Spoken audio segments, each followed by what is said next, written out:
आज मुख्य दाबी सार आमर मालकानगिरी जिलार समस्या जे वर्तमान गाँ ना परिवर्तन जो करा न जावाई आम मुख्य दाबी रहा एवं गोष्ठीगत जंगल जमी पटा अति शीघ्र केंती आदिवासी मनकर 111 पंचायत 967 गाँव में केंती गोष्ठीगत पटा पाइब तार उपरे मुख्य मेमोरेंड थिला एवं मालकानगिरी जिलार समस्या सार अनेक अच्छी किंतु आमे मालकानगिरी जिलार जो जमी समस्या अधिकांश व्यक्तिगत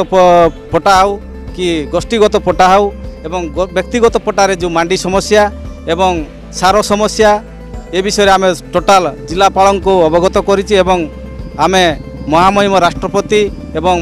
आमर मुख्यमंत्री एवं राज्यपाल एवं प्रधानमंत्री भी अवगत कराइबु जिलापाल द्वारा अवगत कराया मेमोरेंड देइछु सर।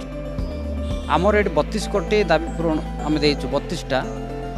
विशेषकर मालकानगिरी जिले में एवं नवरंगपुर जिले में दिन को दिन जो भाया आदिवासी झील मान बाही कोण आदिवासी माने जमी हड़प करके नौकरी एवं विभिन्न समय आम आदिवासी मानकर जाल सर्टिफिकेट कर मुख्यतः आम रखीचु एवं जंगल जमी उपरे गोष्ठीगत पट्टा उपरे व्यक्तिगत पट्टा उपरे एवं आदिवासी मानक जो जगार बसवास करुँच एवं विस्थापित उपरे आम रखीचु